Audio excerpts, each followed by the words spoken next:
even if it's all made up, even if it's all entirely man-invented, does it at least make people behave better? It may not be true, it may indeed be completely false, it may be fabricated, but does it have a moral effect? Does it make people treat each other more kindly? So we look around today's world, and I've got now not very many minutes left, and I'll tell you why I don't think there's any evidence at all, to make us believe that true or false religion is better in times of crisis, war, terrorism, famine, and so forth. And I'll start self-critically, if I may. There was a time when, as a secularist, atheist, socialist, I was not a close friend, but a bit of a friend of Robert Mugabe. He was then the leader of a guerrilla movement in what was then southern Rhodesia, a British-ruled white settler colony in South Central Africa, had been part of the Central African Federation. He was trying to lead a movement to overthrow white settler colonial rule. I was somewhat on his side. I used to go and interview him. I would introduce him to other journalists. I would write articles that I somewhat blush to remember now in his favor. And I know why I was doing it, I know what I was doing, but you can perhaps picture, having read the papers recently, the embarrassment I would now be feeling at having recommended this guy. And I was looking at the records and the reports from Zimbabwe, as it's now called. Have been doing this all year. I feel I'm obliged to do it. I've been back a few times too, and seeing how absolutely hellish he's made the life of his people. And I was looking at the record of the Bishop of Bulawayo, the second city of Zimbabwe after Harare, the Catholic bishop, Pius Nkube, who had made a very brave stand against Robert Mugabe, who is, as you know, himself a very believing Catholic, and who has twice been allowed into Europe, in spite of the European Union's ban on his presence on European soil, because the Vatican keeps on inviting and allowing Robert Mugabe to come to Western Europe, in spite of the obviously insanitary consequences of his being allowed out of his cage. And Pius Nkube, the Roman Catholic Bishop of Bulawayo, having made a very brave moral and physical resistance to this ghastly dictatorship, was recently framed up in an affair with his housekeeper. By saying he was framed up, I don't mean to say he wasn't having an affair with his housekeeper. Some of you may be relieved to know that his housekeeper was female. It's nice to have a heterosexual scandal in the Roman Catholic Church every now and then.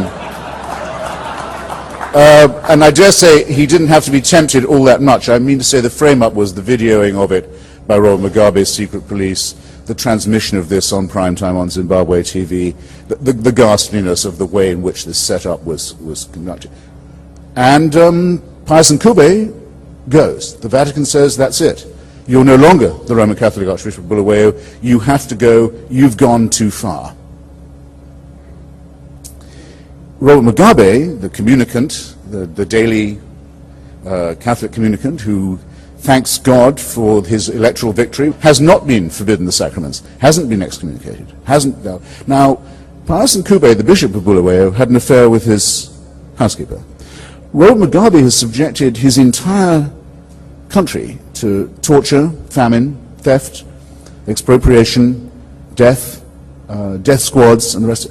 But it seems to me there's nothing he can do to get himself outside the church. He'd probably have to recommend condoms or abortions at the rate he's going, before anything would be said about him, any condemnation would be thundered from the pulpit. Now I ask you, what does this make one conclude about whether or not religion, in its organized or informal shape, has the propensity to make people behave better or otherwise? And you will notice, I hope, that I've picked as my counterexample a Catholic bishop, and I've picked as my first example someone who, when I first knew him, I believed to be a secularist.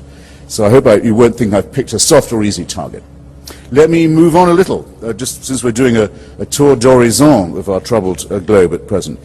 The recent recrudescence of something very sinister and very menacing, that is to say, despotism of the old form in Russia, one-party rule, KGB rules, KGB standards for the treatment of dissent, for the treatment of the press, for the treatment of opposition politicians, for the treatment of neighboring countries as far distant as Georgia and Chechnya and Latvia and Lithuania. The return, in other words, of what used to be called Great Russian chauvinism under Putin and Medvedev is accompanied by something that was always the accompaniment of Great Russian Tsarist tyranny and, by the way, Stalinist tyranny before.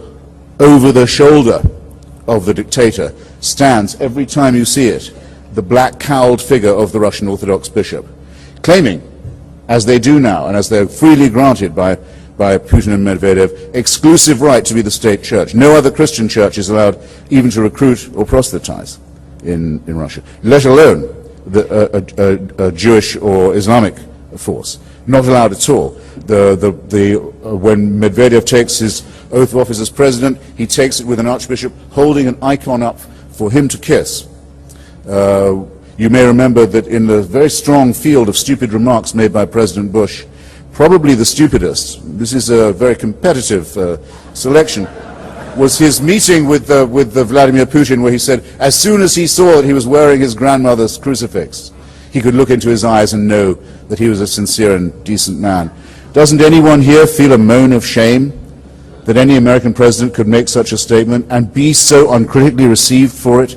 Because to use the word faith is always to use the word as if it was a positive. And see what we've helped to baptize in Russia now, another form of Tsarism, anti-Semitism, chauvinism, police dictatorship, with baptizing it. And it's impossible to imagine this new form of Russian tyranny without this Christian carapace overlaid upon it. Need I add to an audience as well versed in current affairs as this one, that a nightmare that has been obsessing all thinking people for many decades now is about to be upon us. We've all worried and wondered when it would occur. When will it happen that a messianic regime or gang or group will manage to get hold of apocalyptic weaponry? When will the two curves intersect? When will those who think that the end of the world is coming get weaponry that can make that happen? Well, it is about to happen in Iran, in Persia. You can wave all you like, darling, I can't see it. How many minutes is that? 1 minute. I've barely got my trousers off and she's already calling time. Well, let me not then adumbrate too much. It's going to happen. It has, in fact, almost certainly already occurred. The parties of God intend to confront us with the idea of how we'll feel when we have to live at their pleasure, when we in the United States and our friends and allies in Western and Eastern and Central Europe and Lebanon and the Sunni Arab Gulf and also will have to wonder all the time, what is the pleasure? What is the pleasure of the Iranian theocracy now that it has thermonuclear weapons and the means to deliver them? We will have to factor their desires into our arrangements. We will have to know what it's like to live at their pleasure.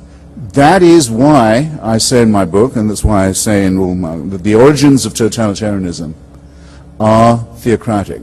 That the original totalitarian temptation, the original totalitarian proposition is that we can refer all our difficulties, all our wishes, all our desires, all our hopes, all our dreads and fears to an unalterable dictatorship, a celestial North Korea in the sky that supervises us from dawn till dusk, that subjects us to constant surveillance while we're asleep, before we are born, after we are dead, and that not until we can get rid of this diseased desire for dictatorship, this hatred of our own freedom, this wish for tyranny in our own heads, do we stand the smallest chance of emancipating ourselves, our children, our allies, our friends, our comrades and our descendants from the horror, the hell of dictatorship and mass murder in the here and now. I rest my case. Thank you.